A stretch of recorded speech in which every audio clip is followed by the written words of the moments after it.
Hi everyone, back again with Ask Lampard. Straight into it. I've got a question from Matthew McLaughlin. Is there an English food you miss that you can't find in the US? Yes, Matthew, there is. There's a few bits actually that I do miss, but I think the main one would be a good roast dinner.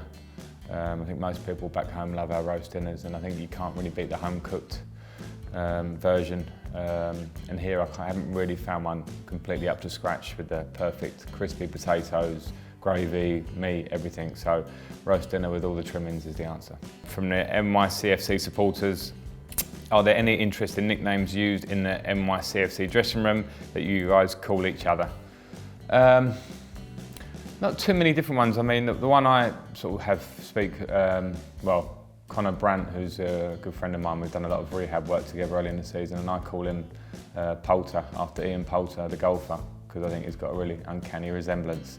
I'm the only one who calls him that, by the way, so I don't know if anyone else thinks that. But other than that, no, I would say there's not very regular, bog standard nicknames, but there is a great camaraderie in the dressing room. We all get on very well, so things might pop up and I'll let you know when they do. Ozkaya. When was the last time you felt nervous before a match? Good question, Oz. I think there are certain games really that really get you going, and sometimes you don't always realise it's not necessarily a Champions League final or an FA Cup final, a huge MLS game. You can't always gauge that. They generally do get you pumping, but I think there are, and I found as I've got a bit towards the latter end of my career, you start to think a bit more, you're more experienced, and almost that can bring on nerves. So pretty much every one. The last game against Dallas, I got injured unfortunately in it, but before I was nervous. I wanted us to win. I knew that Dallas were a very good team. You get a real desire to win, and I think that brings on nerves. So yeah, every match these days pretty much. Janet Lilly, what's the best locker room trick played on you or that you have played on someone else? Not easy. I think I've been around a long time, and there are lots of things that do go on behind the scenes. I think one that probably sticks in my mind in my Chelsea days was with Billy McCulloch, who was the masseur and still is the masseur, probably the best masseur in the world, as we used to call him there. And he one day it was snowing at Cobham at the training ground, thick snow. Billy was working away doing his massages, and myself, John Terry, and I think a couple of others, can't remember who, but we went outside and we got his car keys, built 2 snowmen and put them in his front seat and his driving seat and his passenger seat. They were pretty good, we were pretty proud of them, and when Billy went to get in his car to drive home, he had 2 snowmen looking at him. So that was it. There's lots of Billy, a lot of them close to the mark that I maybe have forgotten or can't quite repeat, but we had a lot of fun. Eddie Cerner, a country you would love to visit that you haven't yet?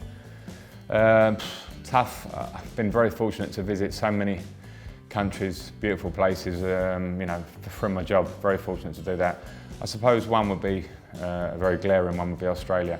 I think football's never taken me there. It's obviously a very long journey, not the kind of thing you could do easily in our breaks between seasons. So something probably to pick up on at the end of my career, spend some time out there, travel and see some different cities. I've come across a lot of Australian people living, particularly in London, when I lived there for so long. So I would love to go and experience their country. Blue City Radio. What's the strangest thing you've actually signed for a fan?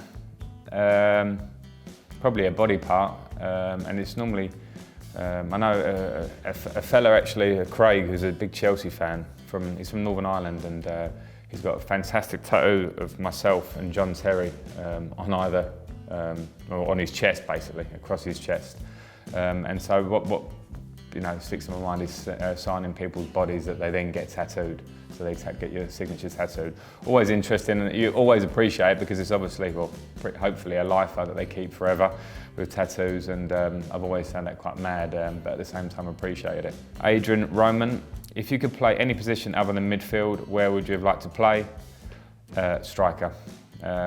Probably could have guessed that. I love scoring goals. At the same time, I love taking part in midfield play and doing defensive work, trying to get on the ball and being involved, throughout the pitch. But I think, if anything, I would have liked to have played as a striker or just behind a striker.